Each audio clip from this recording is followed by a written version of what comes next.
தினமொரு வசனம். கொலோசேயர் 3வது அதிகாரம் 17வது வசனம். வார்த்தைகளினாலாவது கிரியைகளினாலாவது நீங்கள் எதை செய்தாலும் அதையெல்லாம் கர்த்தராகிய இயேசுவின் நாமத்தினாலே செய்து அவர் முன்னிலையாக பிதாவாகிய தேவனை ஸ்தோத்தரியுங்கள். திரு தேவ பக்திநாதன் வெற்றிகரமான வியாபாரம் செய்கின்றவர். ஆயினும் ஞாயிறு அன்று எந்த ஒரு வியாபார நடவடிக்கைகளிலும் ஈடுபட மாட்டார். ஞாயிறு அன்று கோயில், ஆராதனை, சபை விவகாரம், ஊழியம் என்பது போன்ற காரியங்களிலேயே முழுமையாக ஈடுபட்டு கொண்டிருப்பார். அவருடைய பக்தி வைராக்கியத்தை பலர் மிகவும் பாராட்டுவார்கள். ஆனால் திரு தேவ பக்திநாதனிடம் பிற தினங்களில் எந்த ஒரு கிறிஸ்தவ வாசனையும் இராது. அவருடைய எந்த ஒரு குணமும் செயலும் அவர் ஒரு கிறிஸ்தவர் என்பதை சொல்லாது.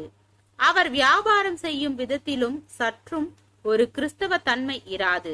ஆம், இவர் வாரத்தில் ஒரு நாள் மட்டும் கிறிஸ்தவராக வாழுகின்றவர்.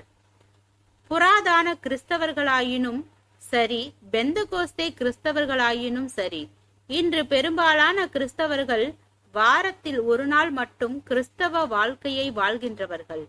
அநேகர் வாரத்திற்கு ஒரு முறை சபைக்கு வந்து ஆராதித்து அல்லேலுயா கோஷம் போட்டு விட்டு பிற தினங்களில் எல்லோரை போலவே வாழ்கின்றார்கள். இது பிற மத மக்களின் பக்திக்கு ஒத்ததாக உள்ளது. அவர்களும் எங்கேயாவது ஒரு இடத்தில் என்றாவது ஒரு நாள் போய் சில வழிபாடுகளை செய்து அதை பக்தி என எண்ணுகின்றார்கள். ஆனால் கிறிஸ்தவ பக்தி அப்படி இருக்கக்கூடாது.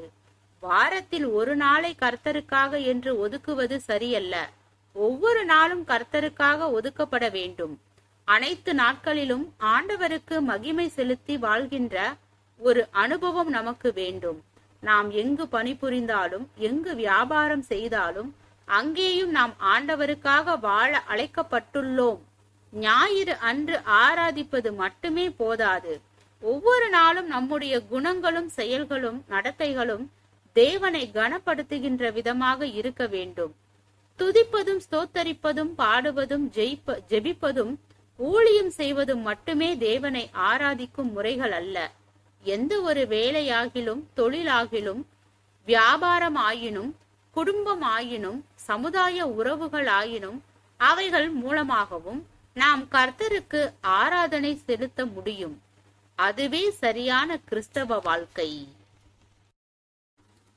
ஜெபம். தேவனுக்கு ஸ்தோத்திரம்.